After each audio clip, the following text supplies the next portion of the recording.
Because of the widely spoken post-truth era, the border between lie and truth has been blurred.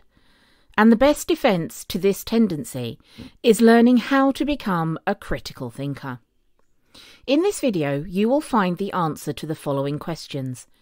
How can we assess the expertise? How can you find who links to the web page you access? Why are alternative explanations necessary in critical thinking?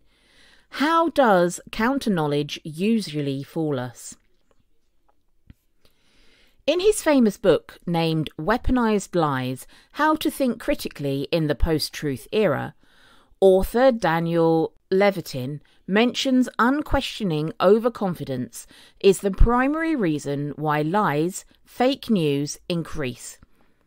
The main difference between lie and truth is the truth has objective, factual evidence to support it. Therefore, at every step, we should step back to evaluate the facts and form evidence-based conclusions.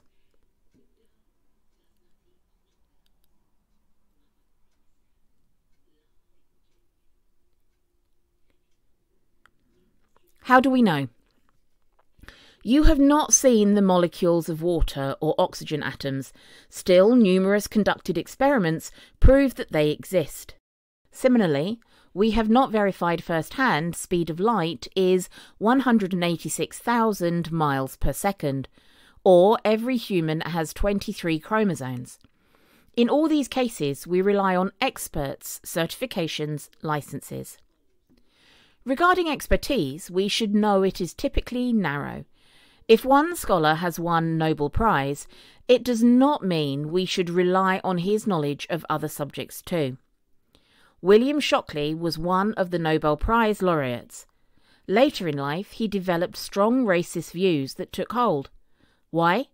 Probably people assumed that if he won a Nobel Prize, he knew something others didn't. Contrary to this wrong belief, intelligence tends to be domain-specific, and it is not a single unified quantity. Source hierarchy is another crucial point. Peer-reviewed articles are generally more accurate than books, and books by major publishers are usually more precise than self-published books. Let's take news organizations. Washington Post, New York Times, Wall Street Journal are more reliable since they have been awarded for being accurate in their news coverage. They strive to obtain independent verifications for any news story. If one government official tells them something, they get corroboration from another.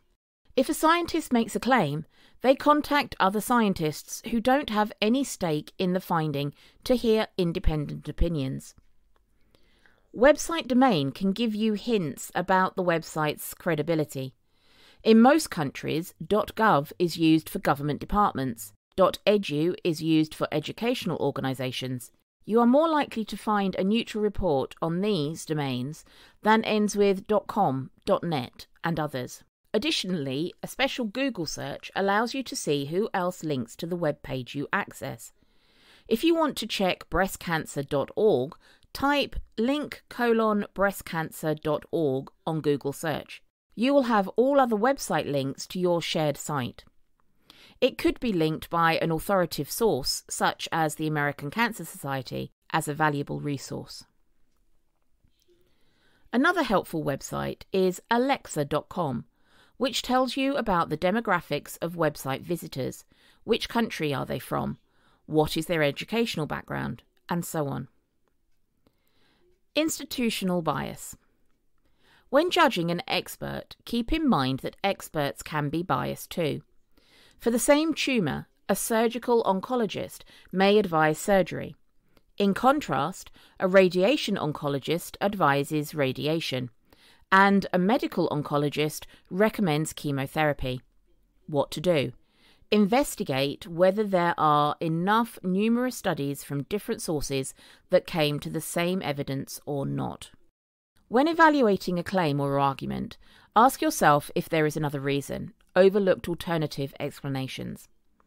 In 1968, Will and Ariel Durant wrote, "In the United States, the lower birth rate of the Anglo-Saxon has lessened their economic and political power, and the higher birth rate of Roman Catholic families suggests that by the year 2000, the Roman Catholic Church will be the dominant force in national as well as in municipal or state governments.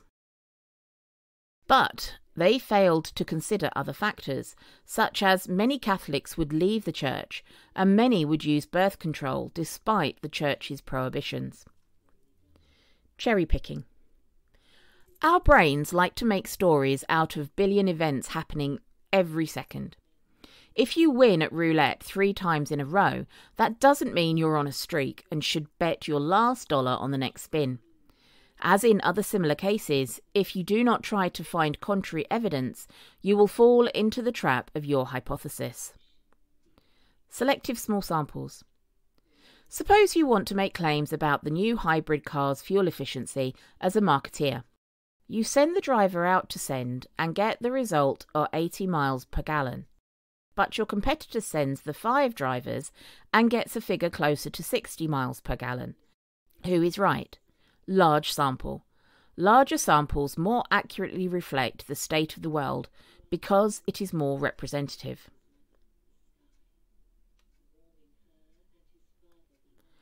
Counter-knowledge. There was a general premise after the 9/11 attacks in the United States. If the attack had been carried out the way they told us, you'd expect the building to topple over, not collapse vertically. If you ask a professional structural engineer, there is nothing mysterious about this way of collapse.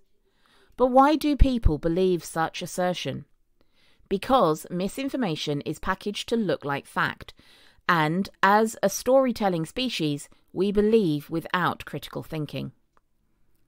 Suppose you want to snow people with counter-knowledge. Give a bunch of facts, right, and then add 1 or 2 that are untrue. Consider the following argument. Water is made up of hydrogen and oxygen. Our bodies are made up of more than 60% water. Many locations in the world have contaminated water. Less than 1% of the world's accessible water is drinkable. You can only be sure that your drinking water quality is high if you buy bottled water. Leading health researchers recommend drinking bottled water, and the majority drink bottled water themselves. Assertion 5 doesn't follow logically, and assertion 6 is, well, who are the leading health researchers, and what does it mean that they drink bottled water themselves? It could be that at a party, restaurant, or on an aeroplane, when it is served and there are no alternatives, they'll drink it. Or does it mean that they carefully avoid all other forms of water?